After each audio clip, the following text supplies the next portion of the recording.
So I am here with Indrani Paul. She's a PhD and a water scientist and research lead at the City University of New York. Indrani, the conversations we've had and multiple times with collaborations and meetings over water and get your passion. I'm very excited with the opportunity to talk with you today. Sure. Thank you, Frank. Thank you for having me.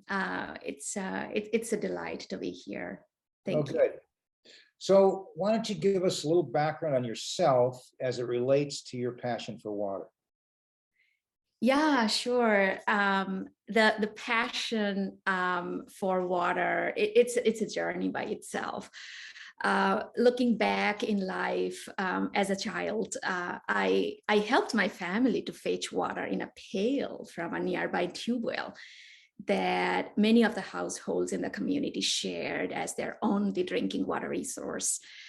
We also had a private tube well, the water of which, however, smelled foul at times and would turn containers into yellow and brown color due to high iron content. Interestingly enough, I spent my first 17 years of life in the same manner, largely considering that the water we were using daily was safe and normal. No one, as far as I remember, complained about water. Neither did I hear any awareness or educational discussions around water in the school or otherwise.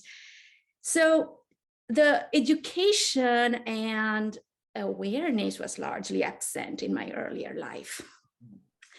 I was lucky though, for higher education. I started, living elsewhere since college, and I lived in 3 different continents and 10 different places over the span of 2 decades since college. And I came in contact with, wonderful mentors and teachers, and, in world-class institutions, and attending fantastic classrooms and friends from all walks of life.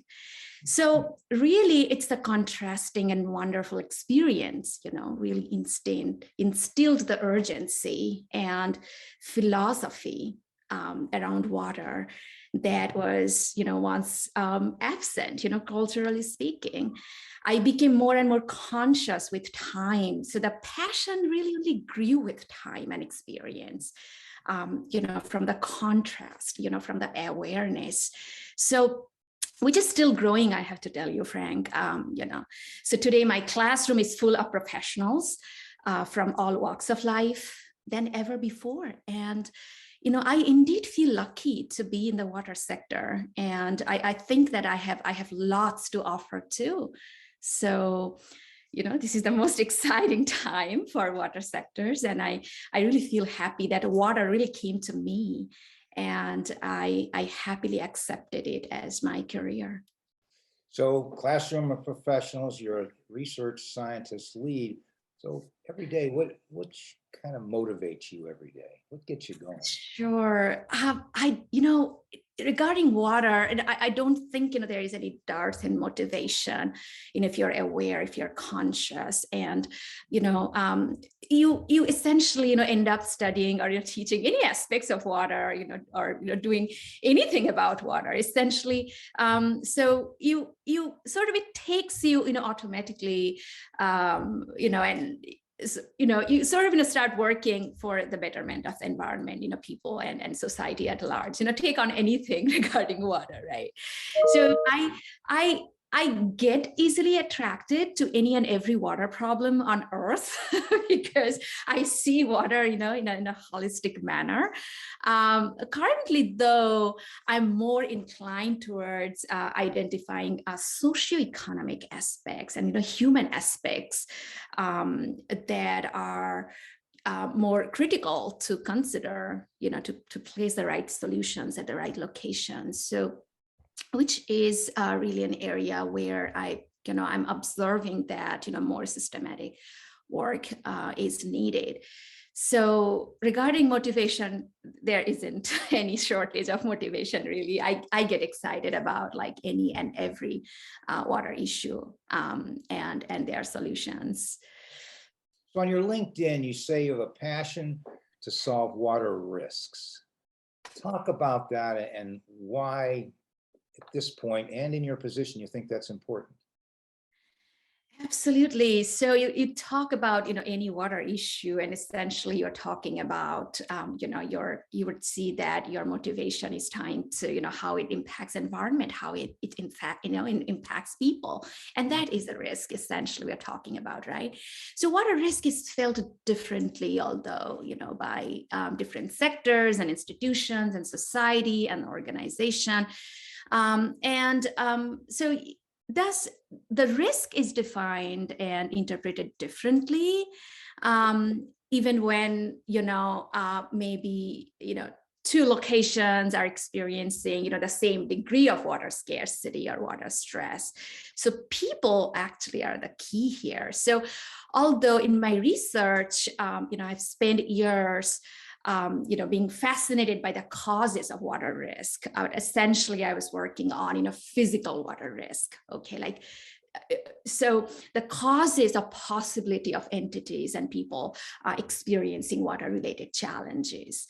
So essentially, if you anticipate the cause, at a location and at the right time, you can see that, you are able to anticipate more or less what impacts, the challenges are going to bring at the right time. So, depending on what aspects you're talking about, you can even eradicate the risk by deploying correct, types of measures. So historically, I have always worked on, detecting, diagnosing, and predicting physical water risks, and presenting them as measurements and, visualizations. But, as you can imagine, risk very often comes from people's inactions too, or inability to do something about it, right? Sure. So making it, those challenges even riskier. So, so this people part is really what I'm currently investigating, and adding to the physical risk part of it. So can you give us some examples where you've addressed water risk and the kind of results that might have been produced? Yeah, sure. So actually, I have a lot of examples, but let me start with, let me give you a few of them, and different ones. So one that is with the risk or the impacts that water supply challenges might be bringing in to important breadbasket regions, into neighboring countries, which is in India and Pakistan. And agricultural production in the breadbasket region of India in certain seasons, and in breadbasket region of Pakistan, the water resource that is brought, that's around Indus River basin and the major tributaries of Indus River are extremely crucial. And then water also becomes cross-border conflicts among many other issues. So this is a reservoir I'm talking about. It's also called a temple of India, because of its importance. And so you can imagine that the water managers of Parker Reservoir that I'm talking about, they want to be better informed, asking, well, this one simple question: shall we have enough water in the coming season? Okay. So, so that, they are informed, they were aware about, what kinds of impacts it might have on their multi-objective decisions. So Bhakra Reservoir in northern India, its scope and operations really relate to not only major agricultural productions in the breadbaskets of two different countries, but releases really means that it if it's not effective or inefficient, it could also bring conflict. So I partnered with Bhakrabia's Management Board of India, like about 11 years or so ago. And we developed a very simple prediction model of water resource, how much water would be available in a certain season and time in advance. And so that, the water managers are informed a season to a month, in advance, how much water or what, and its uncertainty around water supply. In a season in advance, and based on the snowfalls in the Himalayas. So this was like a very interesting study, around like 2-year long study. So if you want to hear about another type of risk, you can imagine how we talk about one water and, this gigantic water cycle. And you wouldn't even imagine that if a flooding is happening in Pakistan and, heat wave and drought is happening in Russia, so those could be connected to this, one water cycle or a bigger circulation pattern, that, we, these countries and many other countries are connected to.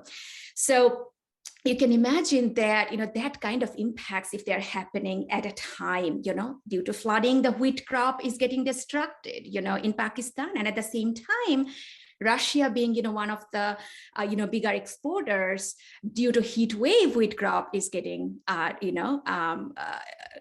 damaged or, affected negatively. So back in 2010, when, this happened and Russia was, very badly impacted, the price of wheat, it went really high, and, there were trade bans and so forth. So these types of risk, you can actually detect, using bigger data sets and, and really using, climate data and, water data and crop production data.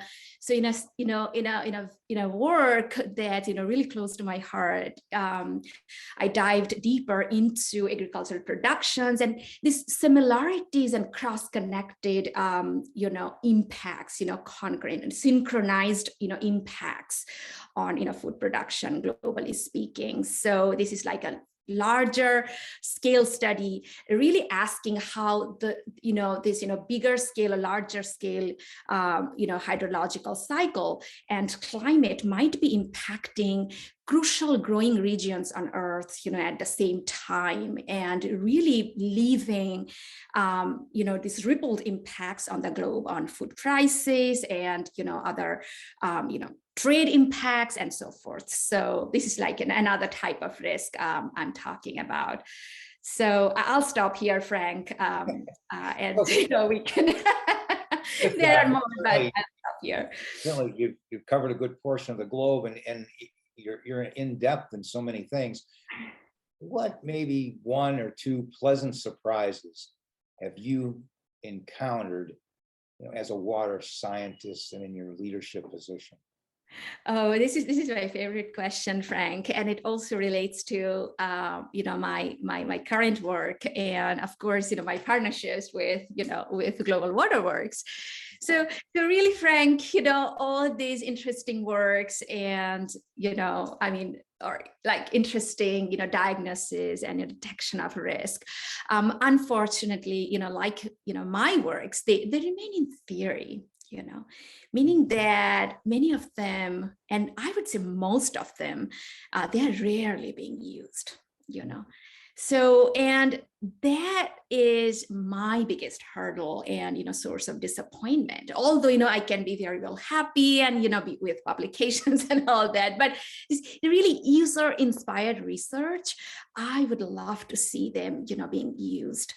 But I'm sure that many scientists like me, they share very similar story with me. So I told you before, Frank, that the world really has enough solutions already for almost every water problem on Earth. But really transferring and deploying the right solution to the right problem and the right time is what we need, more people to work on. And so the simple answer is, it's simple yet complicated because it involves people. So you are nodding your head. So I guess that you agree.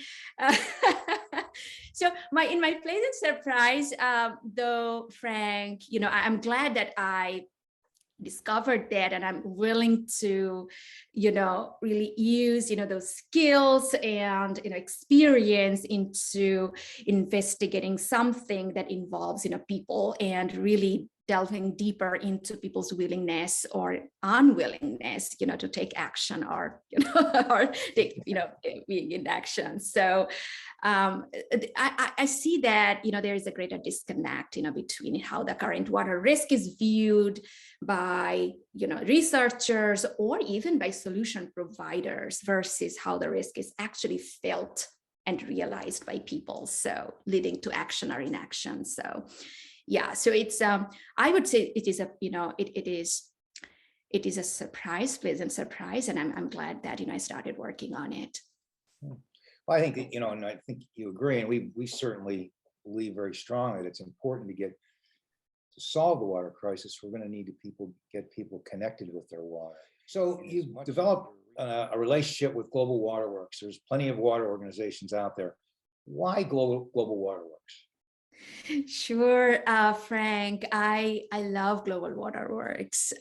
So in this journey, honestly, Frank, I get to meet with a range of water practitioners, right? But to me, collaboration is always harder as it involves people, and more so, aligning everyone, with a goal or mission is even harder.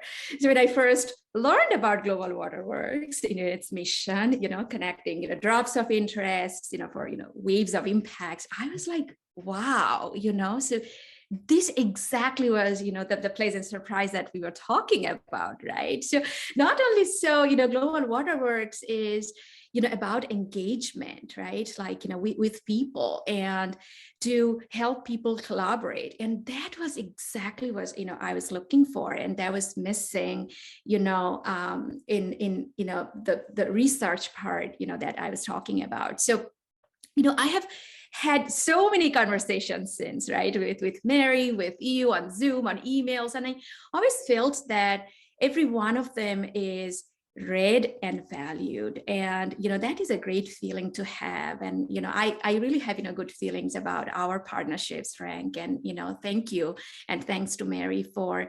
valuing these ideas, and I'm really looking forward to working with you. So yes, I have been part of other organizations, but I feel, a special welcome here, and that is very valuable to me, and that's very important. So thank you. Well, you are certainly welcome, and we certainly appreciate your contribution. So coming back to you, looking out 12, 18 months, maybe even 3 years, where do you see yourself in the whole water spectrum? Yeah, it's a great question, and at least for the shorter term, Frank, I want to start redrawing water risk maps, because I don't see people, their willingness, or their ability or inability are, taken into consideration on the global water map. So, as a part of, this Gotham, Innovation Gambit program that we are teaming up with, Lauren and Wright and Mary, Global Waterworks as a whole, we want to find, ways, best possible ways to, redraw global water maps that really gives a better idea to solution providers or, like innovators, to see risk in a little different manner. And also we would like to create a pathway for solutions, right solutions to that could be deployed to the right location and at right time. So we are at an earlier stage, but using really a pilot case in the next 12 months or so, or or 8 to 12 months, we would really like to use a pilot, develop a pilot case to see how and how best this idea can come to practice. And for the longer term, definitely, as we piece together the beginning stages of R&D and do market studies, and we would like to find commercialization potential of our products. So and of course we'll work on scaling our technology, fingers crossed. We look forward to doing that with you. Sure. Indrani, thank you so much for this time. It's been wonderful once again to spend time with you, and look forward to our relationship in the future, the collaborations and results that we'll produce together. Absolutely, Frank. Together we can go, and together we will go. So thank you for this opportunity once again.